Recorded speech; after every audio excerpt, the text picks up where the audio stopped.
Live from the 607, it's the Ocho Duro Parlay Hour, where we're talking everything going on in the world of sports. Join in the conversation on social media with the hashtag ODPH, because here we go. Instead of looking deep inside, every word I have to say, keep it simple. Welcome to an all-new edition of the ODPH podcast. What's happening, everybody? My name is Ken M. Joining me in studio, as always, you know him. He's the co-host. His name is Padawan J. Let me talk to you. Yeah, and boy, do we have some things to talk about in the land of sports. It's actually been a little quiet week. A little bit. In per se, but there's a few big events going on, so obviously the ODPH panel has something to say about it. But after the show, Pat, where does everybody go? ODPHpodcast.com. Right on. We like continuing those conversations on the social media accounts, and boom, we have all our links right there on the front page. Also have a link to the TeePublic store, where you never know when a sale is going to be dropping, so it never hurts to pop in there. If you want to get some ODPH swag, it's the best time to go do that. Also, check out the Patreon link. Shout out to all our amazing patrons, $1 tier, $2 a month. Check out the blog section. We're always dropping some reviews left and right. The Classifieds, which has friends of the show, such as 3FN Podcast, Dragon Master Games, Nerd Initiative, many, many more. The directory. Pat, how many providers are we on? We are on 377,858. Sounds about right to me. I don't question him because he is a statistician to the stars. Also, while you're at the website, check out the music section. We have some great musician friends that loan us their music to play on the show each and every week. So shout out to Brian Wolf and the Howlers. He's got some big things going on in Austin there. I've been trying to keep track of. He's booking gigs left and right. So if you're in the Austin, Texas area, go check him out. Also, second suitor, Tom Jolu. Man, talk about somebody putting in a lot of work lately. You can always hear him on Nerd Initiative's Turn a Page. He is the opening theme song for that, but he's doing a lot of shows as well. Shout out to Robots, Floodlands, many, many more. Basically, if it's anything and everything that is the ODPH, you can find it at odphpodcast.com. And if you use hashtags, well, why don't you use the hashtag ODPHpod? Kicking off this edition of the show, the NFL is still in full off-season swing. And there were some moves that we have to recap that happened since the last show. So, Pat, let's get into it. Yeah, and of course, the first and probably biggest story of the past week has been Justin Fields, as we predicted, would not be starting this season with the Chicago Bears. He was traded on Friday or Saturday, I forget which it was. But he was traded to the Pittsburgh Steelers for a 2025 conditional pick. Right now, it is a 6th round pick, but it has the potential, whatever the circumstances are, if they meet those requirements, it will turn into a 4th round pick. Well, this was a big domino that we were waiting to see fall. And obviously, if you know what is going on with the Bears organization, they do have the number 1 pick for this year's draft. They do. There is a lot of teams in love with Caleb Williams from USC. And the Bears obviously have declared their intentions with this move. Yep. Justin Fields has been in the league for a couple seasons now, the 11th overall pick, if I'm not mistaken. I think so, yes. And has shown flashes of potentially greatness, albeit, though, the talent he has had around him, in my opinion, has not been up to the level. Yes. And he has had to deal with a few coaching carousels, if you will. Yes. To put it mildly. Yes. So it's very hard to judge how he will be as a pro. And obviously, with the new direction Chicago wants to take, all signs were pointing that they were going to make this move. The biggest question mark was going to be, where was the landing spot going to be? Right. And this one is a little puzzling to a certain degree, but it's not, because Pittsburgh had a need for a quarterback. Yep. But they did get Russell Wilson from Denver. Yep. Albeit, though, his contract, Denver is paying the majority of. Well, he's getting paid twice. He's getting paid the 37 or 39 million, whatever it is, from Denver, and then Pittsburgh's giving him the 1 million. Right. So he's technically getting 2 paychecks into his bank account this year. But no, I mean, we knew he was going to get traded at some point, and it was just a matter of when. I just thought it was hysterical that in every speculation post and article and blog and video and TikTok, you name it, everyone was predicting what team he would go to and for what. And while I won't sit here and say I read every single piece of media on the internet speculating where Justin Fields would go, I saw a few of them, though. Sure. And from the ones I remember, boy, a lot of you overshot the expectations of what they'd get for him by about 250%. Christ, only a conditional sixth, and it turns into a fourth if it meets certain criteria. Again, we don't know what those are. Usually in the NFL, it's they play X number of snaps, or you make the playoffs, or you don't make the playoffs. So we don't know what that is. So time will tell. But at the same time, I know I had one friend ask me, well, why did he go to Pittsburgh? Well, because if you go to Steelers.com, they don't have a depth chart up right now. They won't have one up until like the first week of training camp. But if you go to ESPN.com, they currently have 2 quarterbacks on their depth chart right now. Russell Wilson, and then before Justin Fields was traded, nobody else. That's it. So not an ideal situation, if you go into the season with just one starting quarterback, with one quarterback on your roster. God forbid something happens to Russ and he goes down hurt, and all of a sudden you're putting in one of your wide receivers as your quarterback because, hey, they quarterbacked back in high school, that might still be able to work. So it's a blanket in case something happens to Russell. It's also a good building block because the thing that should be pointed out with Fields is he's under contract for one more guaranteed year, but then the club has the 5th year option. So even if this whole Russell Wilson thing doesn't work out and it's a one and done and he leaves or retires or what have you, they don't have to sit there and play the, oh crap, we're back at square one. We just wasted a whole year and really didn't do anything to help ourselves. They've got Justin Fields sitting in the background. I'm sure he'll see some playing time during the season, maybe in some garbage minutes, or if the Steelers are getting blown out and they want to pull the starters, he might get in some play time.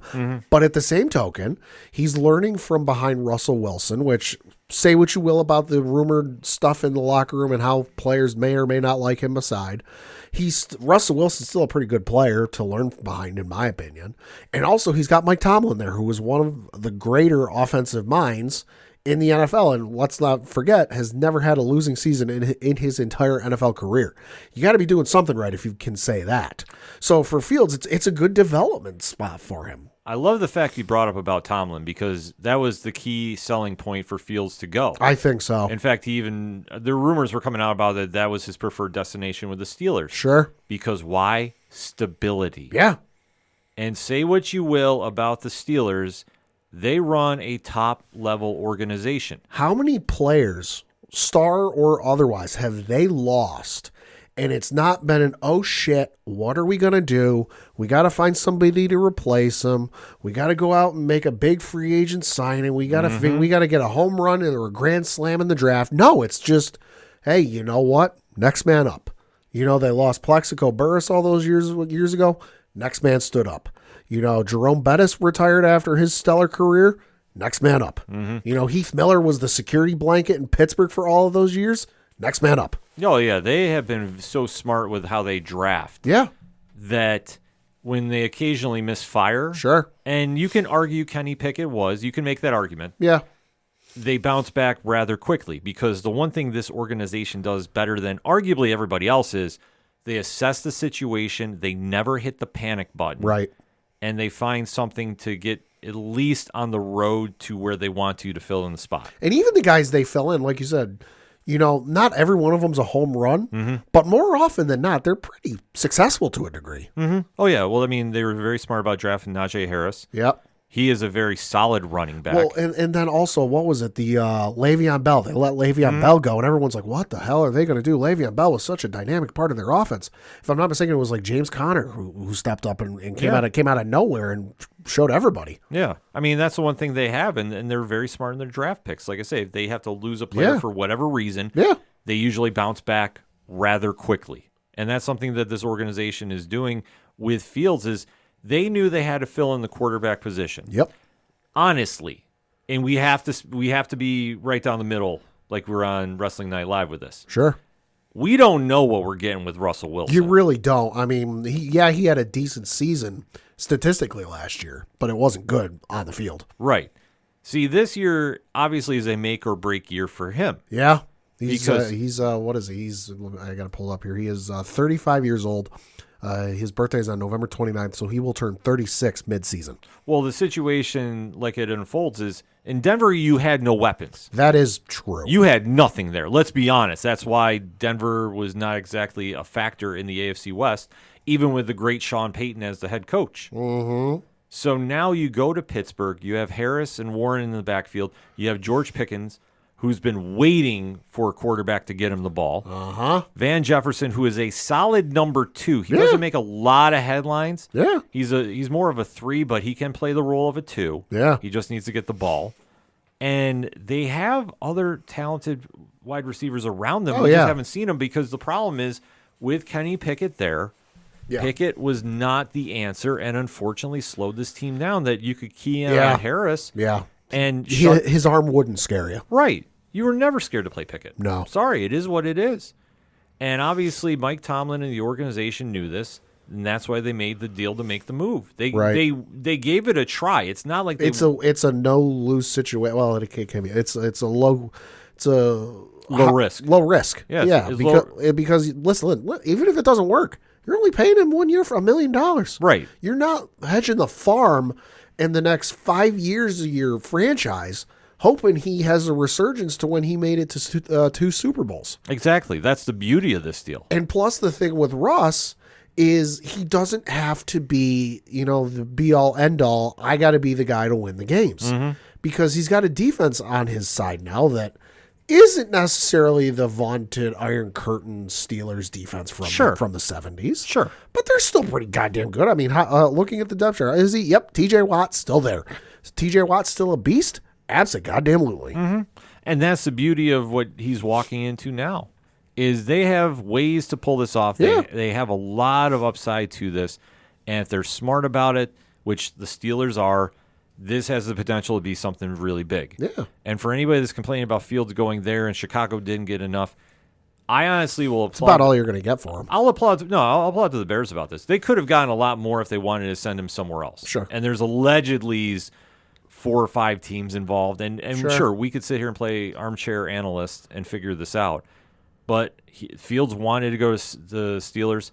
He had given Chicago all he had. Yep. The Bears granted him the wish, and I mean, almost to the fault of the organization. Uh-huh. But I will applaud him if this is true, that this is where Fields wanted to go and they granted his wish, because they didn't have to. No, they didn't.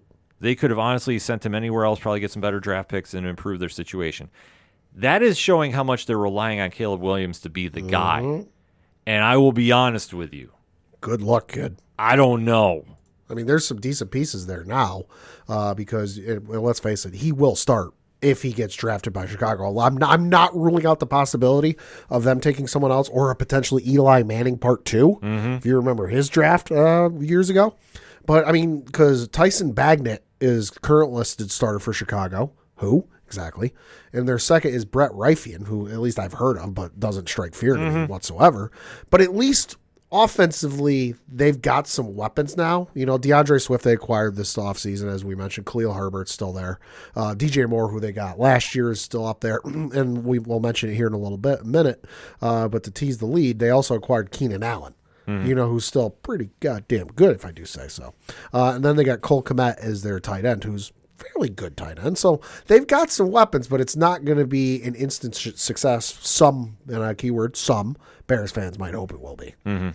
And that's where we have to wait and see. But I think for the Bears, listen, if they're all sold on Williams, this is the right move to make. Their fan base, I mean, you have to be somewhat excited unless they decide to make a move with somebody. Right. Which, honestly, at this situation, I can't see them doing. I can't. No, I think with the 2 guys I mentioned as their quarterbacks right now, there's no way they're trading out of Well, that the only spot. thing they could do is trade down or let Washington move up one, or if they want to do something like that. If there's something at like the 11th hour that all of a sudden they're not real gung-ho on Caleb Williams, I could see it. Yeah, I mean, we'll talk about that when we get to the draft special, but I'm just saying right now on paper, I think this works out in Pittsburgh's favor completely. Yeah. 100%. This is an A+ grade for them. Yeah. For the Bears, I'm going to just be more leaning on the side of a B+. Right now, the Bears are where the Atlanta Falcons were a couple of years ago. Like, you've got to rip this thing down to the studs. Yeah. And I'm not talking like stud players like studs is in building materials. Right. But I mean, the fact they went out, they got Keenan Allen. Yeah, they got Keenan Allen, who we'll just say it now. They acquired him from the Chargers in exchange for a 2024 fourth-round pick. Good spot for him. He's clearly it's like a 1-1A between him and DJ Moore. Well, I'd give it to Allen. The only thing about Allen is very good about yards. Yes. Red zone production, which, listen, it's not his fault. Right. Unfortunately, he never really finds the end zone, but he will get the yards for him. Oh, yeah. And I think especially for getting a rookie quarterback in, bringing in Allen helps out a lot more than just having DJ Moore there. So, I mean, that's something big, too. DeAndre Swift is there as well. So, Chicago is making some moves. And listen, if you're a fan of them, that's got to be a big move for you. I mean, listen, in that division, though, you have to. Because let's not forget, the Detroit Lions won that division, and they're not getting any worse. No, in fact, they're improving. They are making some moves as well, too, which is great to see. Because the more parity that is in the league is great, unless you're in the AFC East. Then we got to mention, we alluded to last week, Jerry Jeudy got traded from the Denver Broncos to the Cleveland Browns. Well, Cleveland is clearly invested in his future for at least the foreseeable future because they re-signed him to a 3-year contract extension. Oh, boy. How much? I will look that up. I did not see that reported. Okay. I mean, if they signed him for an extension, that's fine. I would just say I hope it's nothing super crazy because unless they get some honest production out of him. Which is needed at this point if he's going to talk the talk. Well, that's what I say. He talks a lot, and coming into the situation where he has a chance to really flourish now. Oh, Jesus Christ, I see the numbers. But 3-year, $58 million contract, including $41 million guaranteed, an average salary of $19.3 million. He will earn a base salary of $12,987,000 and a cap hit of that same number. Nothing else listed in specifics of bonuses or anything like that. So for right now, all we know, it is a 3-year, $58 million extension. That is overpaying. That is overpaying. Sorry, it is what it is. Jeudy has not exactly earned that kind of money just yet. He likes to talk the talk and say that I'm him. Yeah. But, I'm looking at the numbers from last year. 54 catches, 758 yards, 2 touchdowns. Yeah, I mean, he was injured for a few games, though, too. But still. Admittedly, if you're going to talk the talk and be like, I'm the guy. I'm him. I'm it. You got to back it up with some better numbers. Unless I'm mistaken, and if I am wrong, #ODPH pod, didn't Stephen Smith call him out? Not Stephen A. Smith, or Steve Smith. Steve Smith Sr. Yes. Yes, he did in some capacity, yes. Yeah, that's why I say if you're getting called out like that and you don't produce, buyer beware. That is all I'm going to say with this deal. I mean, I know Cleveland's trying to make some moves and give their quarterback some kind of weapons. I don't know if I love this deal, though. I think it is overpaying. Right. Just jumping out there. It's just for the amount of headaches and you're going to get on that sideline. I think what he needs to do is just shut up and ball. And I think if Jeudy does that, he'll be fine. But I think if he starts cutting those interviews again where he's saying I'm him and talking like he is the greatest wide receiver of all time, then we got a problem. Yeah, I pulled up an article. This is on CBS.com, dated October 19th of last year. And this was during a Denver Broncos Kansas City Chiefs game where this took place. This was on NFL Network was there, and Steve Smith Sr. was there. Of course, the great Steve Smith Sr., who back on his podcast, he'd called Jerry Jeudy a jag or just a guy. Mm-hmm. And Jerry Jeudy took exception to it. But Steve went on to say, if you haven't seen the clip, quote, "I'm sorry I said you were a jag. Just a guy who is an average wide receiver they used a first-round pick on that isn't doing anything. I hope today you actually show up in a way that you haven't shown up in the last couple of years since they drafted you. So if you ever got a problem with Agent 89, I'm sorry for saying that you're an average wide receiver that they will eventually move on from. When teams call me to ask if they should trade for you, I will say no.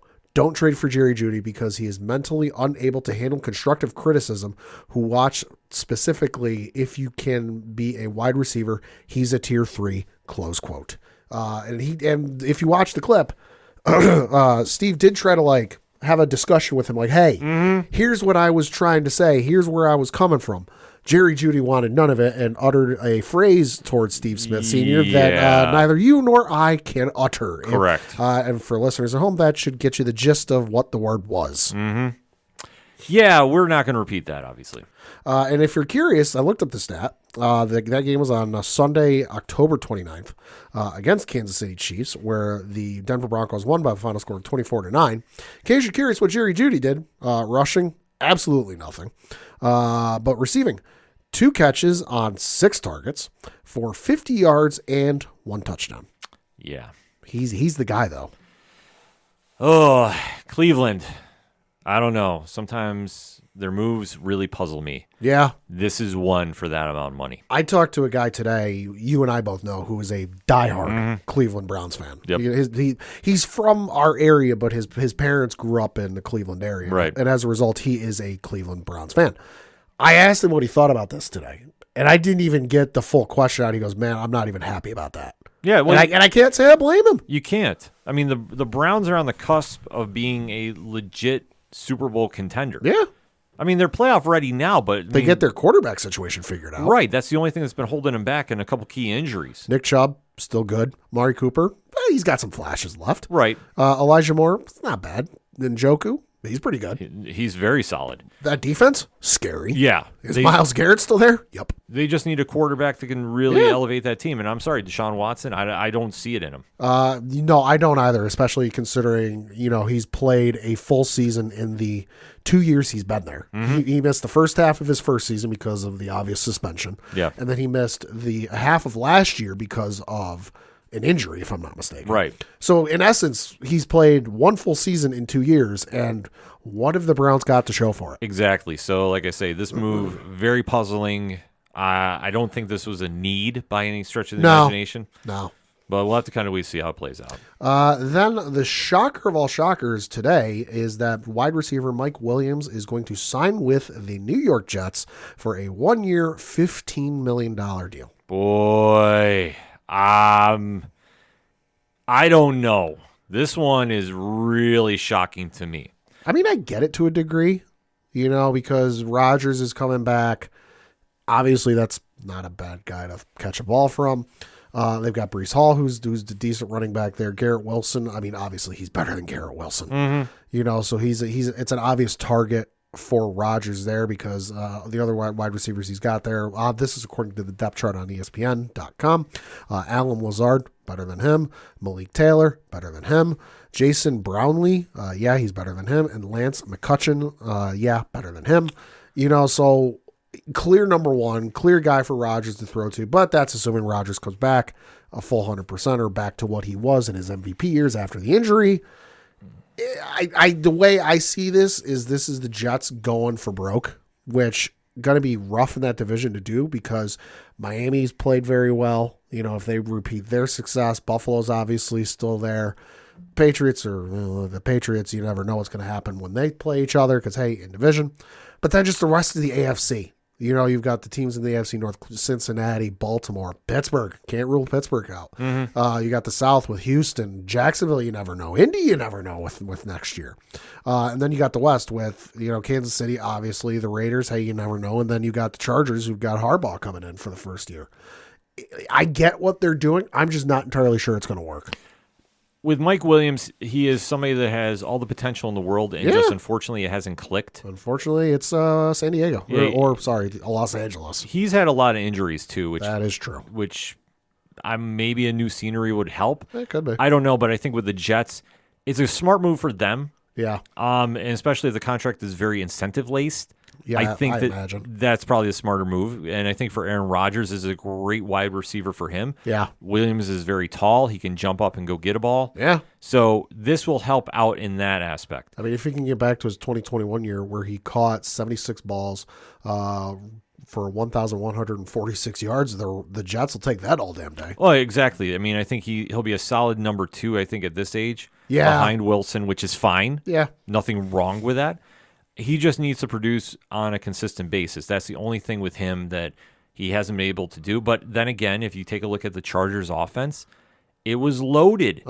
So trying to get a ball in that situation, very difficult. This is true. So now with the Jets as is right now and saying Rodgers comes back 100%, right, he has his best options to get the full opportunity. Yeah. And I think with it being incentive laced, I think you're going to see, maybe the change of scenery is going to help. I mean, I'm not penciling him in to have like the All-Star or All-Pro season, but I could see him getting maybe comeback player of the year. he has a potential for it. I would say a high upside about Yeah. that. Like percentage-wise, I'll say 60%. Sure. I mean, to me, though, this just screams Aaron Rodgers is actually the GM of that team. Oh, absolutely. Well, we all knew he was going there. Yeah. The minute he signed there and he started getting all former players from Green Bay, Uh-huh. you knew he had some stake in this. Uh-huh. And obviously the Jets want to cater to their number one quarterback. Uh-huh. And if Rodgers can give you a flashes at the old Rodgers, it's well worth it. If he unfortunately cannot at his age, because Father Time finds everybody, This is true. we don't know what we're going to get out of him. Yeah. So we'll have to kind of wait and see on that. And then the New Orleans Saints signed defensive end Chase Young to a 1-year, $13 million fully guaranteed deal. I don't know if I like that one either. I mean, it makes sense from the aspect of obviously the Saints defense needs a whole ton of work. Right. You know, so you Cameron Jordan's still there. You've got Tyrann Matthew signed in the offseason, or he signed the extension, whatever it was. So you got Honey Badger still there. Marshawn Lattimore's still there. So they're slowly building together some pieces there on the defense. Maybe get a couple guys in the draft. Listen, it's the NFC South. It's the worst division in the entire NFL. Somebody has to win that fucking division, and it could give them the albeit slight advantage to do that. Somebody's got to win, but Young has been known not to be 100% on plays at times. Yeah, that's true. Or allegedly. I'll put the allegedly by it. But I know that was a rumored strike against him. Right. So to see what he does here, I mean, obviously it's much more similar to the situation in Washington. Yeah. He doesn't have a lot of great pieces around him, so if he's really going to go back to an all-pro status, this would be the time to do it. The only thing that's concerning is there was a report today that came out from Adam Schefter, and I'm reading from an article on ESPN.com. It says, quote, Saints defensive end Chase Young is expected to miss part of training camp after undergoing a neck procedure, a source told ESPN's Adam Schefter on Tuesday. Young signed a 1-year deal worth a guaranteed $13 million following his visit with the Saints on Monday. The Saints were among the teams aware of the neck issue and felt comfortable moving ahead with the signing, a source told Schefter.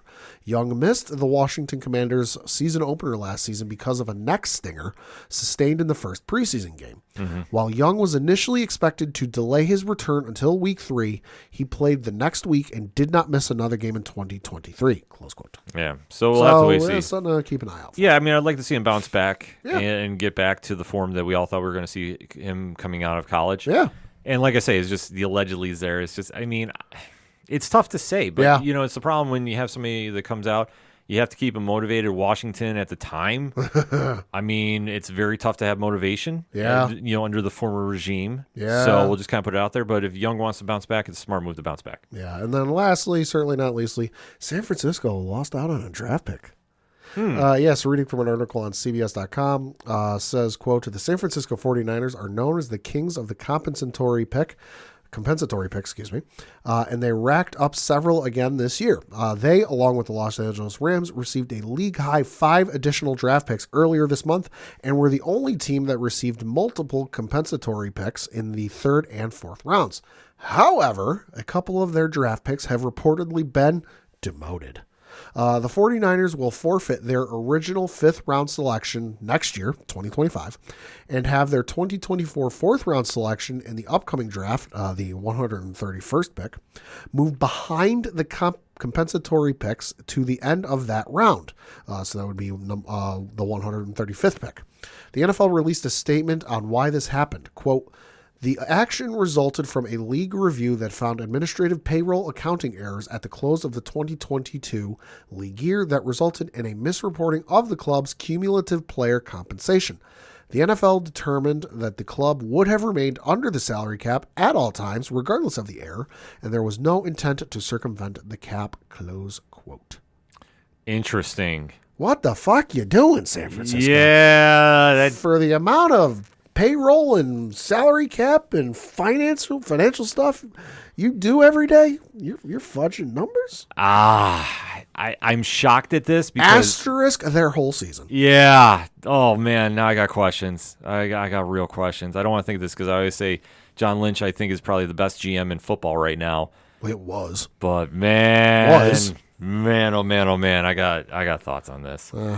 Crazy to think that this has already been the second week of free agency pretty much. Like, good Lord. But, you know, the biggest domino fell, so we have a lot to talk about with that. So definitely hit us up on that hashtag ODPH pod. Thoughts on Justin Fields going to Pittsburgh? San Francisco making a clerical error? Yeah. Can I say that? You can. Oh, and then the other moves going on in the league. How is your team shaping up? A lot of teams are bolstering the rosters. Some are looking very depleted. And obviously, it's getting closer and closer to the NFL draft time. So we're getting a sense of what teams are doing. So definitely hit us up. Let us know what you're thinking. We're going to take a quick break. We'll be right back. You ever wondered what comics Mark from Valem is into? What Zach from Left Behind's favorite MCU movies are? Well, Metalcore Nerds is the show for you. My name is Sean Mott, and here at Metalcore Nerds, we cover the latest things in pop culture, whether it be Star Wars, Marvel, DC, AEW, and everything else in between. You can listen to the show every Monday on Adobe Howl at 7 p.m. Eastern, or find it anywhere you find podcasts after it debuts on the radio station. Coming back for another segment on this edition of the ODPH podcast, and a lot of moving and shaking is going on in the land of World Wrestling Entertainment as the road to WrestleMania gets a little more clear. Yeah. This past week, we were graced with a rock concert. It was certainly something. On Saturday or Friday night for SmackDown, The Rock went back to the full rock heel mode, singing in Memphis. Coming out to his old Hollywood rock theme song, Yeah. or at least a remix of it. Yeah, how you feeling about that, Pat? I love the music coming back. I got psyched for that because, as I've said before on the show, but if you're new to the show, this is the first time you're hearing it, I did not start watching pro wrestling until WrestleMania 30. I was aware of it because I grew up in the era where, where Stone Cold and NWO and all that was going on. Like, I didn't watch, but I knew they were a thing. Yeah. Because everyone had the shirts at school. So I never got to see or hear the Hollywood rock stuff live. So to see it and hear it, for me, I'm pretty psyched about it. It's a fantastic time if you grew up in that era watching, and obviously Dwayne The Rock Johnson is a staple of that time period. Absolutely. Hollywood's biggest action star right now. So to see him come back to WWE and get back in the form, it's bringing a lot of new eyes to the product and a lot that are getting reintroduced to what really made him stand out as such a superstar in that time. And you can argue that the product has not been hotter since those Attitude Era days. I mean, they've got how many TV sellouts and all the eyes on the ratings and all that. Good Lord. It goes back to the simple format of Endeavor TKO. And they let Triple H have total creative control. He understands the temp in the room better than anybody. And he has been working with The Rock, who is a TKO board member, about building this WrestleMania into arguably the greatest of all time thus far. It's shaping up to be. It's shaping up there, and allowing this kind of freedom to do is exciting for fans, and everybody is tuning in. There's a buzz around WWE shows, and like you alluded to at live shows, that they're on a consecutive sellout streak, even in areas that have never done really well before. Yeah, I mean, you look at the crowd last night. That was at, I believe it was NC State, the university. That was one of the hottest crowds I've seen for a television show. I'm not talking pay-per-view because obviously if we're talking pay-per-view, you got to go back to Puerto Rico. Yeah. But for a TV crowd, because we've certainly watched weeks where you could hear a pin drop during a wrestling match that they just did not care. Yeah. But that crowd last night on Monday Night Raw, holy shit. Yeah. From the start was hot. Well, they got up for it because obviously coming off that promo and what was going on with SmackDown, as we do have a little clarification about what is going on with the U.S. title. That's the biggest thing to take home. Yeah. Because it has been officially announced that Logan Paul will be defending his belt against not only Randy Orton, but who, Pat? Kevin Owens. Yes. How you feeling about that match? Love that match. Triple threat, always good, especially when you got Randy and Kevin Owens involved in it. I'm not sure how I feel about the stunner into the RKO they did on SmackDown last week. It was awesome, but it was also goofy at the same time. But no, Logan is clearly, say what you will about him outside the ring in his personal business. In-ring work, he's fantastic. He's always put on a good match. I can't think of one match I saw him perform in and went, that really didn't do it for me. Yeah. Certainly some were better than others, but they've all been enjoyable as hell. Randy always puts on a good match, no matter who he's with. And then Kevin Owens, I've always enjoyed. I've always liked his stuff from the time of his NXT days and when he debuted on the main roster, powerbombing Cena on Monday Night Raw in July, what was it, 2015, 2016, whatever it was. You know, they're three really great workers, and I feel like they'll have a lot of great chemistry together, and the match will be incredible. Yeah, no, I'm excited for it too. I mean, this makes perfect sense. Yeah. Kevin Owens is somebody you can plug and play in anywhere. Yeah. And he's kind of in this weird flux situation where he doesn't have a big storyline going on right now. Right. But it makes sense for him to be involved. But it goes back to what we always say with Kevin Owens. Even if he's not in the main picture, he's not going for the big belt, he's always featured. You know, in some capacity, he's always on TV. Exactly, and that's what you want to be. You're a pro wrestler on TV, like or in any brand. If you're on a TV show, you're doing well. Yeah. The other match that got confirmed, I don't remember if it was Friday or Monday, but a little peek behind the curtain. Every so often on a WrestleMania, you get brothers facing each other. You had Owen and Bret Hart face each other years ago. Certainly have had others over the years. That's the only one that comes to mind at the moment. But this year, WrestleMania 40, Jimmy versus Jey Uso. Yes, indeed. Does Rikishi special guest referee? Because Lord knows he wants in on this whole story in the worst way possible. Yes, he does. And Good Lord. The man said he doesn't think the story will end for another 3 years. well, We get it, Rikishi. You want in on the story. well, that's the whole thing. The Bloodline storyline has arguably been the greatest storyline in pro wrestling. Arguably. It's getting close to jumping the shark for me, though, I will say. Well, that's the whole thing now. Is since Roman Reigns has created the Bloodline, and you've seen now the eventual breakup of said Bloodline. Yeah. This is a situation that everything is running its course. Uh-huh. And unless there's a new dynamic added into said match, Yeah. you kind of think it has to end here. But this has been something that both Jimmy and Jay have wanted to do for years. They've gone on record in previous interviews and said they'd love to face each other one time at WrestleMania just because of reasons. Right. But they actually have a great storyline behind this. Jey Uso has broken out on his own. He's arguably the second biggest face on Monday Night Raw behind Cody Rhodes. Yeah. Without question.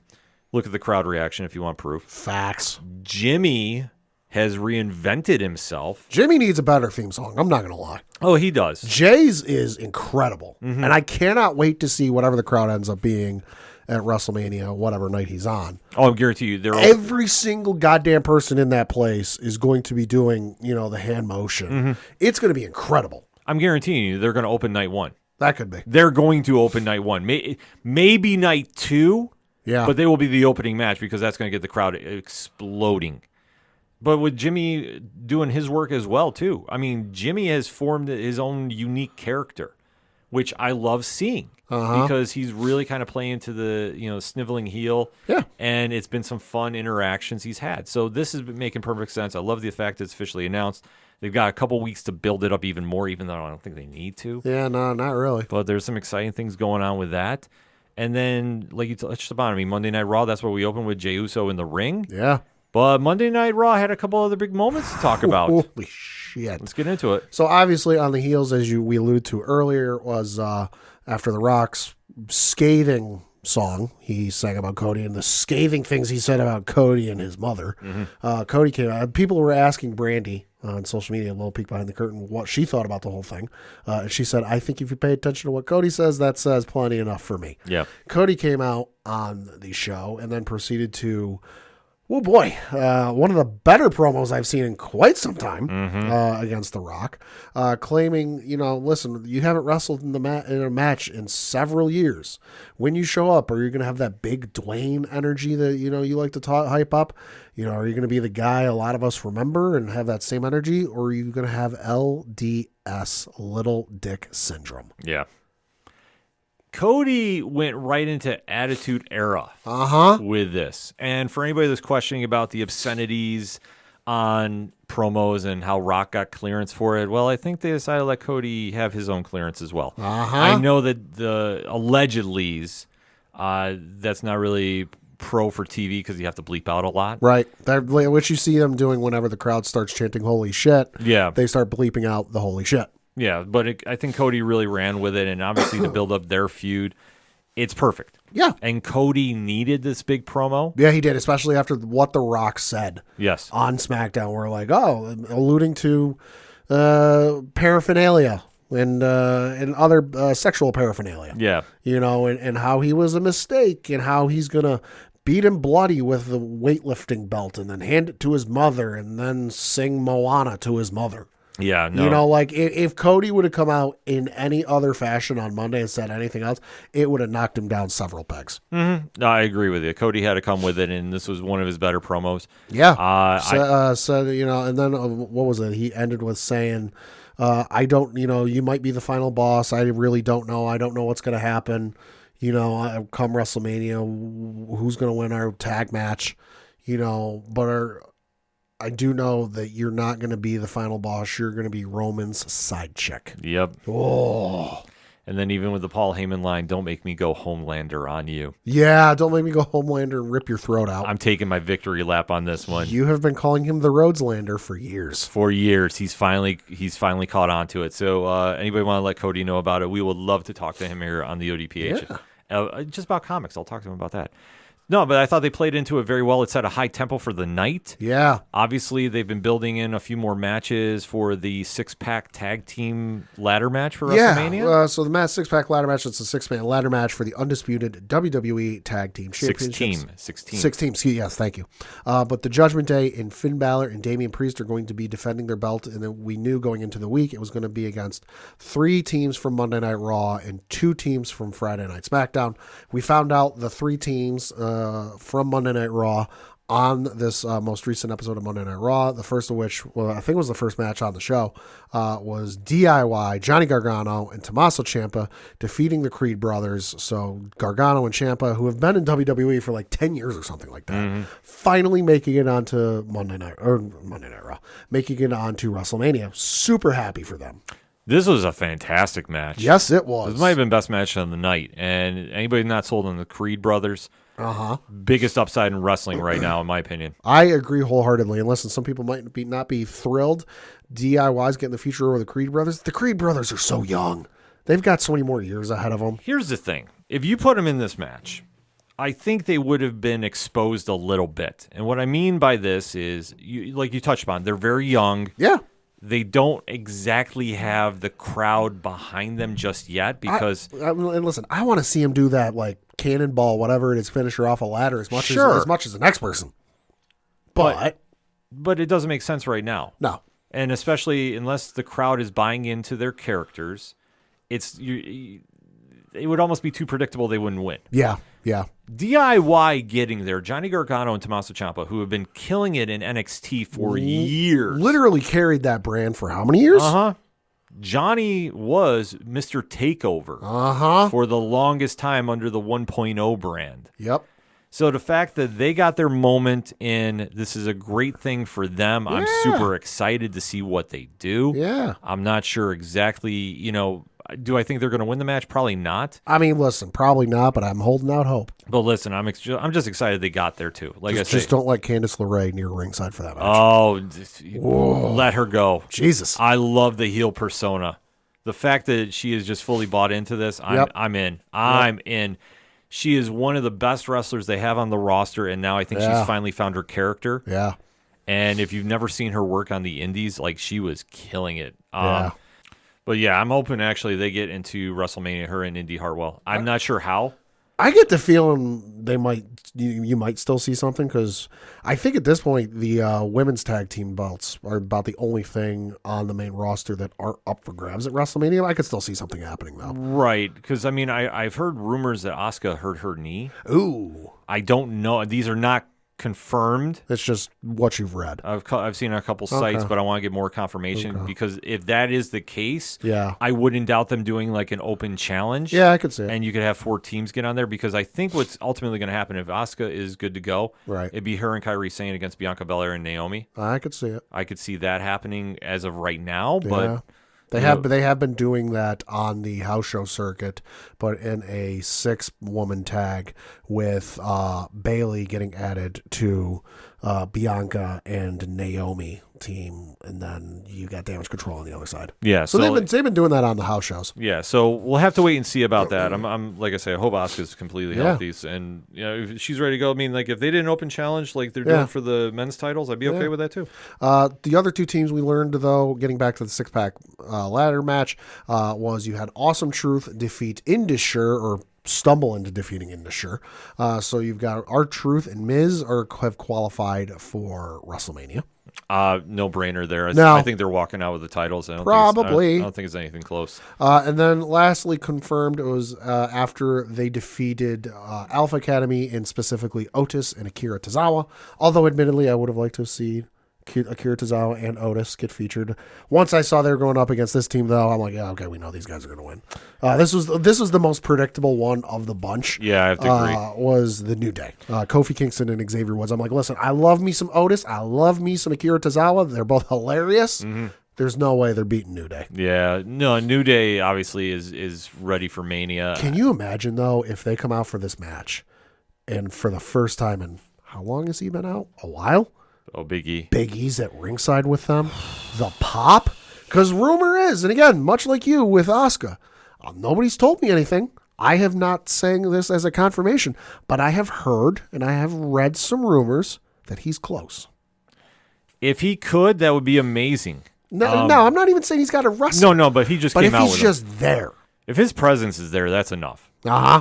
I'd love to see it. The pop would be, especially he does like the full intro he used to back when they were united a couple years ago. Yeah. Don't you dare be sour. Yep. Oh my God, the pop will be enormous. It'll be insane. Uh-huh. I need this. I do too. So we'll have to wait to see about that. So the tag team picture is getting a little more in focus. I know they have to add a couple more teams from SmackDown. Yep. I fully see New British Strong Style in there. I can see it. I keep blanking on their name. Oh yeah, I know. Officially, it's Pete Dunne and yeah. And Tyler Bates. Tyler Bates, yeah. I think they get in, and then I would not doubt. Boy, I gotta see who else is on that roster because I was gonna say I can't remember. LWO maybe. Santos Escobar's guys. Oh yeah. But that's the one great thing about it because, like I say, we've only known about a couple teams, so they are going to be doing some other things this week as well. So, like I say, I kind of lose track about what's going on with SmackDown because there's but that's a great thing. They got a lot of stories going. They got a lot of stories going on. So. Yeah. And then obviously the biggest one coming out of Monday Night Raw was Sami Zayn and Gunther. Yes. And a very, very fiery promo. We had a contract signing and the table didn't get overturned. I was astounded. I was shocked at that. My fiance was watching and I'm sitting there going, all right, when are they going to flip the table here? She goes, what do you mean? I go, listen, it's a contract signing in pro wrestling. You could almost bet on the under or whatever the over-under is for the amount of time that table's going to be planted. Mm-hmm. You know, I go, it's about the same success rate as a wrestling wedding. You know, they don't ever end well. But no, they had a great promo between the two with Gunther questioning whether he really had it in him. Mm-hmm. You know, doubting him a little bit. Sammy feeling a little bit of doubt himself because Chad Gable was kind of insinuating some things. And then Sammy went to confront him backstage and goes, what did you mean? What were you saying? And after a long back and forth, Chad Gable came out and said it. I don't think you can beat Gunther. And I know I'm not the only one because when we in our group chat with Rich, I mentioned it to you, and I got some Rocky vibes from that whole thing. They're very Paulie / Apollo Creed. Yeah, no, I could definitely see it happening. And if listen, they want to try overselling about Sammy getting the underdog story against Gunther. Yeah. That would make sense. I have a weird feeling though. Okay. Chad Gable's getting in this match, one way or another. Could be. And I wouldn't doubt. I'm going to say on a limb, as crazy as this might sound, Sammy gets hurt before he can do the match, and Gable has to come in. See, I could see a scenario where Chad is at ringside with him, almost like a Paulie or like an Apollo Creed, and then he pulls off the win. Yeah, and everyone's happy. They're both celebrating the win. We knocked down the Gunther. He's no longer champ. And then Chad Gable almost does like a Randy Orton hoisted up or like a Batista when he did the thumbs down. Yeah. And all of a sudden he just picks up Sammy, dumps him on his back. Because you notice he went from like dressed in his singlet, whatever he was wearing on Monday nights and pay-per-views, was in a suit and tie last night. Mm-hmm. You know, and a little bit of a demeanor change, which you could chalk up to, oh, he's just pissed off he didn't win. But I think they're slowly turning him heel. Yeah. Well, it could happen. I mean, we got to wait and see about that. But yeah. A lot of exciting things happening, and taking a look at the rest of the card for WrestleMania. I mean, how are we looking? Looking pretty good. Of course, we got Seth freaking Rollins taking on Drew McIntyre for the World Heavyweight Championship. That will be going on night 2. Great promo segment on Monday night as well. Holy shit, yeah. Then you've obviously got the main event of night 2, which is going to be Roman Reigns defending his belt against Cody Rhodes. Listen, Regardless of I love how they're playing this. Well, if you beat Rock and Roman on night one, there won't be any interference at ringside. Mm-hmm. Really? If you're buying that, I got a boat to sell you. Yeah. But some of the other matches we do know, these are all to be announced for what night they're taking place. Io Sky is taking on Bayley in a singles match for the WWE Women's Championship. I got a feeling that's night one. Probably. And then in a singles match for the WWE Women's World Championship, Rhea Ripley is defending her belt against Becky Lynch. Night two. Probably. Then you've got Gunther taking on Sami Zayn for the Intercontinental Championship, like we mentioned. Then you've got the six-pack ladder match, as we alluded to.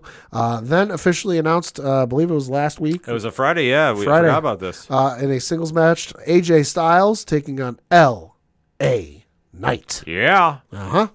About time they did this official. Yes. Nothing wrong with this. Yeah. I still am kind of shocked that they went this route instead of making this for the U.S. title, but I'm not mad about it. No, I'm not either. I expect this to be the middle portion of one of the nights of Mania. Mm-hmm. It's still a marquee match. Yeah. And then obviously, as we alluded to, Jimmy and Jay are taking on each other, and then you've got the triple threat for the U.S. title. A lot of great things happening from WWE programming this week, and obviously the road to WrestleMania is getting a little more clear, a few more matches to be added. But, man, they're loading the deck for Philly, which is only 2 weeks away. Yeah, How crazy. insane is that? Crazy. So, in the meantime, hit us up on that hashtag ODPH pod. What is your feelings about the current state of WrestleMania? Did you love the stuff you saw this weekend? Did you not? What do you think is going to wind up happening on the big night? Because we have a lot to talk about, a lot of programming on the way. And if you want even more pro wrestling content, make sure to check out every Thursday night, Eastern Standard Time, 8 p.m., Wrestling Night Live on Nerd Initiative YouTube and streaming services. That all said, we're going to take a quick break. We'll be right back. Do not adjust your dial, or well, your phone, your watch, or whatever the heck you're using to listen to the awesome podcast you're currently listening to. I am the Duke of Nerds, Tyler Mack, and I am here to tell you that being a nerd can be a bit overwhelming, especially after 30. Life moves pretty fast in our nerd culture, and if you don't take the time to notice things, you miss out. That's why I'm here. As your Duke of Nerds, I am charged with educating, enlightening, and entertaining you on all things nerdy. I do it by running the 30 to Nerdy podcast. 30 to Nerdy is a Badcast company production and currently playing wherever you cast your pod. Follow along each episode using the hashtag 30andNerdyPod. And check out what all is going on at 30andNerdyPodcast.com. Whether it's DC, Marvel, comics, or video games, I have got you covered. So tune in now. Cheers to you, nerds. Coming back for another segment on this edition of the ODPH podcast. Actually, it's the last segment of the show. Time is flying by. So, Pat, what you got? I got a couple things to talk about. First of which is obviously the local minute and looking at the standings for the Federal Prospects Hockey League. That is, of course, the league our local Binghamton Black Bears play in the Empire Division. Another week, Binghamton still in first place. That's right. In 45 games played, Binghamton has a record of 30 wins in regulation, 6 losses, 7 losses in either overtime or shootouts, no overtime wins, and 2 shootout wins. They have a total of 101 points. They are ahead of Motor City in second place, who has 85 points. Danbury in third place, who has 78 points. Elmira in fourth place, who has 52 points. And then Watertown in last place, who has 48 points. Should also note, we got a couple more teams in both the Empire and the Continental. That's the other division in the FPHL division that have qualified for the playoffs. So Binghamton is qualified, as we alluded to last week, but also Motor City, Danbury have qualified from the Empire division, or the Empire division, and then from the Continental division, Columbus and Carolina have qualified. So we'll definitely keep an eye out for when the postseason starts and matchups and all that. But we are still in the midst of the regular season. Holy fucking Christ! I'm spoiling the lead here, folks. They had a couple games last week. The first of which was on Friday, March 15th, where all 3 of these games were at home. First game was against the Mississippi Sea Wolves, where they won by the final score of 9-1. Jeez. They came back Saturday, 7:05 p.m. Eastern on March 16th, played those Mississippi Sea Wolves, 10-0. What? I'm being serious. 10-0. Oh, my God. Then they came back on Sunday at home against the Elmira River Sharks, won by the final score of 8-1. Is defense optional in Yeah, I this was going to league? say, they put up, what, nearly 30 goals in 3 games. Yes, they did. God What damn. the hell, man? That's insane. But looking ahead to their schedule, they have this upcoming week. They got, 3 games this upcoming weekend. One is at home. The other 2 are on the road. First of which is on Friday, March 22nd, 7 o'clock Eastern. They are at home against the Watertown Wolves. Then Saturday, March 23rd at 7:30 p.m. Eastern, they're on the road playing those same Watertown Wolves. And then Sunday, March 24th, they are at 7:05 p.m. Eastern. They are still on the road playing the Watertown Wolves. If you want to see them this weekend, though, it's a good opportunity to do so because they will not be home again until Friday, April 5th. So for more tickets, information, all that good stuff, BinghamtonBlackBears.com. Then we got to talk a little bit of college football because it was announced today by the folks over at ESPN that they're not losing the college football playoff anytime soon. They have signed or agreed to a deal with the college football playoff for a 6-year, $7.8 billion contract that they will be the sole media rights holder of the event through the 2031-2032 season. College football's big business, folks. Yes, it is. That's Good a hell of a deal. Lord. Jeez. That's insane. It's wild. It's wild to think it's in the billions for college, but Yes. it is. It is. Then we got to talk a little bit of baseball because one of the big free agents that was still sitting on the market, even though some teams were interested, finally went off the market, and that is Blake Snell. Oh. The reigning Cy Young Award winner in the National League, who was with San Diego last year. Not going too far, though. He's going up the interstate a little bit from San Diego to San Francisco because he signed a 2-year, $62 million contract with the San Francisco Giants on Monday. There is an opt-out after the first season, according to, I know, John Heyman and Jeff Passan have both reported it. Was linked to teams such as the Houston Astros, such as the New York Yankees, although the 2 teams I mentioned were not willing to go above $30 million a year, to which I say, yeah, good. I don't want to pay a dude $30 million and then he opts out after 1 year. Yeah, I mean, we knew he was going to get paid somewhere. The Giants, I think, overpaid, to be honest with you. Yeah. And- Although, listen, it's an arms race in that division between them and the Dodgers. Right. I mean, that's the only thing. So they played that factor. I don't think there was ever any chance he was coming east. No. I really don't. No. Even with the Yankees' alleged troubles with Garrett Cole, I don't think there's anything to that. I take because it's inflammation with his arm. He said he just tried to do too much too quickly, which, hey, shit happens. Yeah. But no, the thing, getting back to Blake Snell, goes to show Scott Boras had a terrible offseason for him. For those of you who don't know, Scott Boras is one of the biggest baseball agents in Major League Baseball. If you're not a baseball fan and you're an NFL fan, think of Drew Rosenhaus.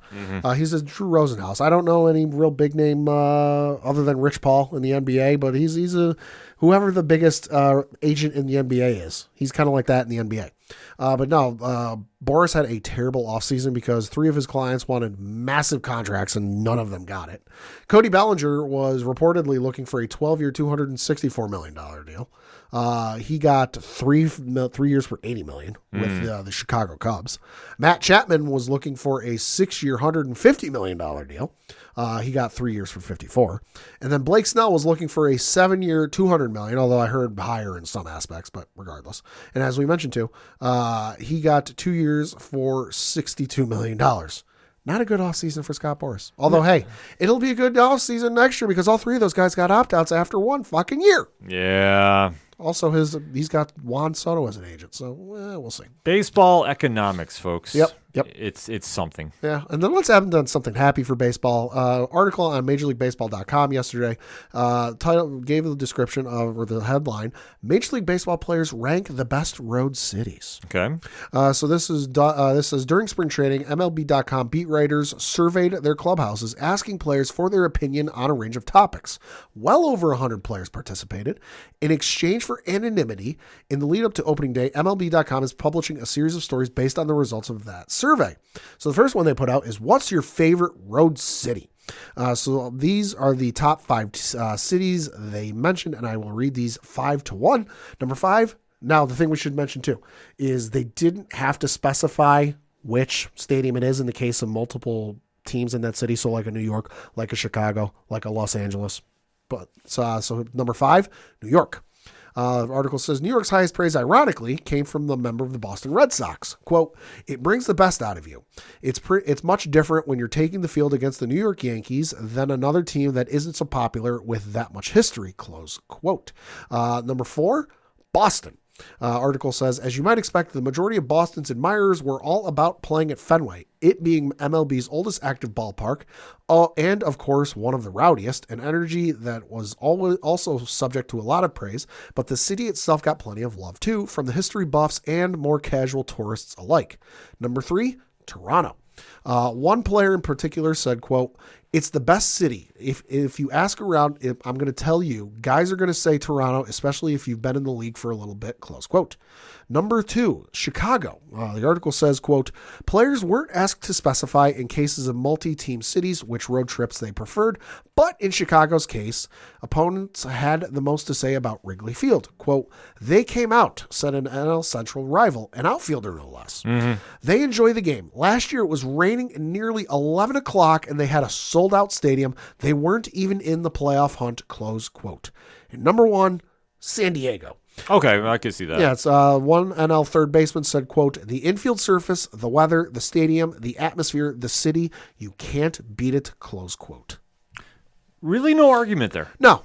No, I mean, I know we like to Toronto surprised me a little bit. Toronto is kind of a little bit of a surprise. Yeah. I thought, well, you know what, I'm so used to Vegas now being involved in there. Yeah, well, we'll see if that happens. I think that will change a little something up there. Yeah, that's if they make it. That is true if they make it. I'm surprised Baltimore wasn't in there too. Baltimore did get some votes. Yeah. So the article does go on to mention also receiving votes: Anaheim, Arlington, Atlanta, Baltimore, Cleveland, Denver, Houston, Kansas City, Los Angeles, Miami, Milwaukee, Philadelphia, Pittsburgh, San Francisco, Seattle, St. Louis, Tampa, and Washington, D.C. To the person who voted Tampa, I'd like to have a conversation with you. Well, like I said, nothing against the Rays, but that stadium, oof. Yeah, that's a whole different ball game there, folks. But yeah, no, I mean, obviously baseball season kicking off next week. We'll be talking about that a little more in-depthly on next week's episode. Yeah. But unfortunately, we'll have to wait a time there because, well, it is a certain time of year, folks. Is that David Barrett I hear? I think so. One shining moment.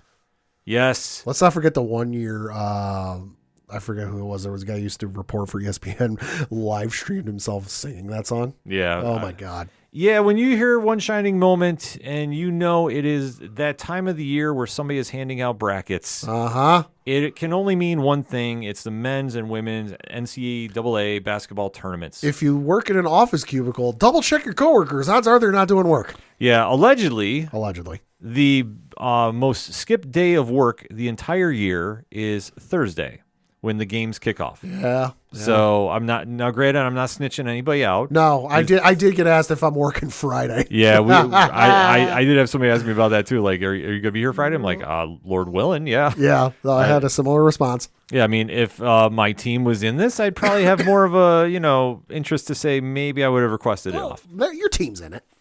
Well, my team is in it, but like I say, this is not exactly a dominant year for Duke. That's true. So I'm not sitting there going like, the warm and fuzzies, so to speak. Sure. So I definitely I'm feeling confident, but not as much because as we kind of break down the brackets here very quickly, I mean, what's jumping out to you, Pat? We'll start off in the what the hell division is this? I can't even tell. The East. We'll go to the East. Yeah, we'll go to the East. Listen, this division is fucking ridiculous because you got the number 1 seed in this division, and I think they're the number 1 seed overall is the UConn Huskies. I forget what it is, but there's like 4 or 5 other conference tournament winners in this bracket alone, which is fucking ridiculous. Listen, it's clear cut for me. I think the UConn Huskies are going to come out of this division. It's going to be a race between them and Iowa State for me. Yeah, I have to agree with it. I mean, UConn has played at such a high level. It's just one of those things that it's tough to pick against them, especially too in this day and age where, I mean, obviously we now live in a generation where you've seen a 16 beat a 1. That's true. So it's not to say that UConn should run crazy, but Dan Hurley's doing good things there. So you can't really exactly count them out. So I got to say, I think UConn does sneak out here, though I do really like Iowa State as maybe a sleeper. Okay. Because, I mean, that's the one thing. When you start getting into the later rounds, I mean, this is one thing that anything can happen if some team jumps out there. Like, I could see a San Diego State knocking out UConn. The one thing I will say in this division or this bracket you want to look out for, potential upset, you got the number 10 seeded Drake taking on Washington State. Thing I heard today, is that this game is being played like an hour, maybe an hour and a half away from where Drake's campus is. Yeah. Meanwhile, they're playing the Washington State Cougars, who are having to come because this game is being played in Omaha, Nebraska. Mm-hmm. Meanwhile, the Washington Cougars are having to come like halfway across the country. Yeah. So, hey, a little bit of home cooking, Drake doesn't necessarily have to show up, a couple days before. They can roll in the day of because the game's not until, 10:05 p.m. Eastern. Yeah. They can roll in day of and get some home cooking that day. This is very, Just very true. saying. This is very true. Just saying. Then you're looking at the Western Conference. Number one seed in this bracket is the North Carolina Tar Heels. I know that pains you to hear. It does. We will see who they play. They got one of the winners of the play-in first four, I should say, awaiting them. A couple other interesting matchups. You got Michigan State taking on Mississippi State. Alabama's in there. Roll Tide. You got Clemson's in there. Baylor taking on Colgate. Dayton taking on Nevada. Arizona taking on Long Beach State. Could we see Long Beach State beat Arizona? Possibly. Anything's possible. I would say this. I mean, as much as it pains me, Carolina got here. Yep. Reasons. Yeah. I never doubt out Tom Izzo at Michigan State. No matter what team he has, coaching does help in this situation.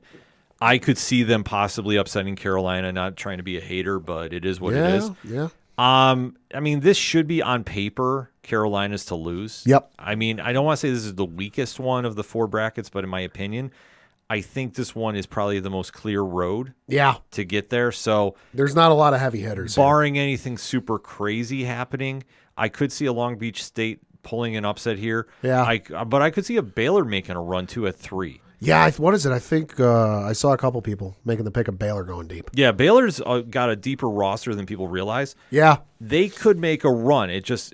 I mean, they do have an easy schedule, so to speak. Yeah. But you can't really rely on the upsets happening all the time. So Yeah. I will say this: I think Carolina gets there, but I don't doubt Baylor as a sleeper. Yep. Then in the Southern Division, you've got the number one seed is Houston. A couple other interesting matchups. You got Nebraska taking on Texas A&M. James Madison University's in there against Wisconsin. That's my 12-5 pick. Ooh, okay. Then you've mine too as well, by the way. Then you've got the Dukies taking on Vermont. Good luck, Vermont. Yeah. NC State taking on Texas Tech. Kentucky's in there against Oakland. Florida against a to be determined, and then Marquette taking on Western Kentucky.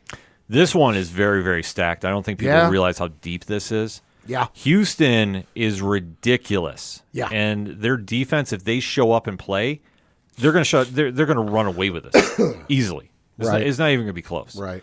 This one, I love James Madison as a 12-5 pick. I really do. I do too. I think that James Madison people are sleeping on. In fact, I'm not saying they're going to beat Duke in the second round, but if it happened, I wouldn't be super shocked. Like, that's how much faith I think that they can step up to potential. And then looking at that lower half, I mean, between Kentucky, who as much as I'm not exactly a fan, Sure. they're loaded enough and they got healthy at the right time. Yeah. So I figure Kentucky will at least make the Elite Eight, because they should beat Oakland, and then they get the winner of whoever wins between Texas Tech and NC State. They should win that game. Yeah. But then once you get to the Elite Eight, then it gets a little dicey. Yeah, I mean, Florida could have made a run, but I know they just had an injury to one of their big guys. Right. So I think that is going to hurt them. This one, though, I'll kill a spoiler right here. I think Houston wins the whole thing. Okay. So I got Houston beating this. Okay. I think it's ultimately going to come down between them and Kentucky. I could see it. And that's going to be a hell of a game. I'm telling you right now. I'm excited for that one. And then lastly, in the Midwest Division, you've got the number one seed is Purdue. They're going up against a team to be determined. Utah State's taking on TCU. Gonzaga's taking on McNeese. Kansas taking on Samford. South Carolina taking on Oregon. Creighton taking on Akron. Texas taking on, to be determined. And Tennessee taking on St. Peter's. This one has the most potentials for low seed upsets Could be. than any other bracket. Could be. McNeese is not that bad, folks, as a 12-5 over Gonzaga. Right, it's not bad, but also Gonzaga plays like coasting through the regular season. You never hear anything crazy out of them in the regular season, and then come postseason, come tournament time, it's like, oh yeah, hey, we're Gonzaga, we're good. Yeah. In fact, I wouldn't even doubt Stanford beats Kansas. Ooh. Kansas has not looked they have not looked good this year. Bill Self has a good program, but they have not played up to potential. Right. I'm not doubting that happens. And then you could see an Akron over Creighton at 3. I could see it. You could. But I know I'm going to hear somebody give a big yell from the nerdy South, if you will. I think Tennessee beats Purdue Ooh. to go to the Final Four. Okay. I truly do. I think Tennessee has enough weapons on offense; they can Okay. do it. And Purdue, I mean, a lot of people, the analysts and such, are picking Purdue to win it all. Okay. Listen, they have a great chance. I haven't really seen the wow factor personally. No. So- Purdue's always one of those teams, like in college football. They Yeah. have a great regular season. They look awesome in the regular season, but then they get to postseason and they just lay a goose egg. Yeah, like I could see them getting to that final game, but I think Tennessee's got them. I think Yeah. they're really going to step up could and see take it. that. And then, I mean, who you got winning the whole chip after all? So in my Final Four, I have got, let me get that over there. I have got, come on, swipe, there we go. I've got UConn taking on Arizona, so a 1 versus 2. And then I've got Kentucky taking on Purdue, so a 3 versus 1. I've got UConn and Kentucky in the title game with UConn winning the whole thing. So I got UConn and Carolina Ooh, getting there, even though I'm hoping I'm wrong. I really am. I'm hoping I Sure. sabotage my entire bracket. sure. Duke Blue Devils forever. Unfortunately, though, not in this tournament. Listen, I think Houston is going to get there. Houston against Tennessee. Houston is going to win that one by 14 Okay. because they're going to put the Volunteers defense on ice or offense on ice. Sorry, Tyler. And then it's going to come down to Connecticut and Houston. And I like Houston. I really do. I think a great defense can shut down a really good offense. That's what you're going to see here. The game is going to be very, very close. Yeah, well, I think you're talking a difference of 4 points. ooh, So to give the that'd be a over nail biter. under, I say like 140. Okay. Like I think they're going to get up into around the 60, 65 range each. Right. Maybe the 70s. I will say that'll be in contention. That's for the tiebreaker on ESPN. I did put as my tiebreaker how many total points will be scored in the championship game. I said 154. I mean, listen, it's quite possible too. Yeah. And then the women's tournament, very quickly. What did Iowa do to piss them off? Yeah. Oh my God. Talk about it, Pad. Oh my Lord. Well, you got the women's bracket over there, and Iowa's got to go through, what is it? LSU, I know, is in the same bracket as them. There's a couple. UCLA. UCLA's in there. Yeah, Iowa's in there. They've got to go through potentially LSU, potentially UCLA, all in the same bracket. Good Lord. Yeah, Iowa's got their work cut out for them. And that's, like I say, I think Iowa takes that bracket, but it's not going to be easy. No. On the flip side, you got South Carolina is the number 1 overall seed. I was kind of a little surprised at that, but listen, I'm not disculating. I haven't seen every game. I've seen a couple games. They're really goddamn good. They're really good. Holy I know, but you know what? I think ultimately they're going to have some tough competition coming out from, the Notre Dame could sneak in there. Yeah. I do like Oregon State. I know they're not getting a lot of hype right now. Right. But I could definitely see them giving them some problems. But I think South Carolina is going to punch their ticket there. The other number 1 seeds are USC and Texas, respectively. Yep. I think Stanford, though, takes that bracket from Texas. Uh-huh. I think they wind up punching their ticket there. Yeah. And then in the other bracket, listen, don't sleep on Ohio State. No. Just going to say Ohio State has a good chance to upset USC in that. And then ultimately, I think no matter what, we get South Carolina versus Iowa. Probably. And that's going to be an insane game to watch. And Yeah. I tell you what, I like Iowa. I like South Carolina. South Carolina's got a lot of really stellar players. Also, hey, since we're in the New York area, shout out Syracuse women, 6th seed. Yeah, Good for them. I know. Hey, listen, that's the beauty of this time of year for the college basketball. No matter the men's or women's bracket, there's always going to be great games on. So definitely make sure you check your local listings where you can watch them. The games will be starting Thursday at noon Eastern Standard Time, so you definitely don't want to miss them as the tourney starts kicking off. The women's kickoff on the 22nd. Yeah. So definitely make sure to check that out, and we'll be recapping them as we go along because there's nothing like March Madness. No, folks. and if you want to see some absurd stuff, go look at the NIT bracket and the records and where they got ranked in that bracket. I got some questions for those folks. That blows my mind every time. I honestly, no disrespect to them, I can't do it because my head explodes. No, I can't either. But I think it was like Xavier. Someone has a 16 and 17 record, but like they've got like a single digit ranking in that bracket. It's absurd. Yeah, it's wild. But like I say, that's why we play the games. And it'll be fun to watch and be fun to recap as well. That being said, for anything and everything it is the ODPH, you can find it at odphpodcast.com. That's it for this week in sports. So for the one and only Padawan J, Fuck the Astros. I'm your host, Ken. Remember to fill out your brackets, folks. Thank you as always for listening to the ODPH podcast. We'll see you next time.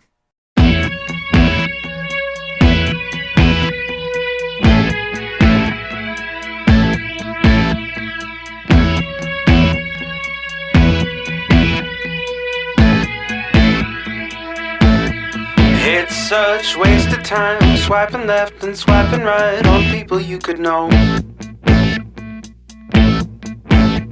Cause anyone who's worth a damn be worth way more than a picture could ever show. You could find the right light, find the right angle, and never find your soul. And it can feel like a losing battle, and this plot is full of holes. This modern way of finding love just makes me feel so alone. And I can't be the only one sick of staring at my phone. So look up, talk to me, a better way to spend our energy. Just look up, talk to me. We don't have to float alone on the open sea. Don't know that I believe in the old time fable. Everyone has just one true love. All I know is you're across this table, and you're all I'm thinking of. So look up, talk to me, a better way to spend our energy. Just look up, talk to me. We don't have to float alone on the open sea.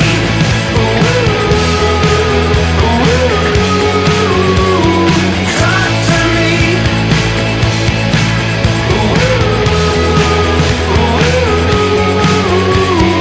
Talk to me.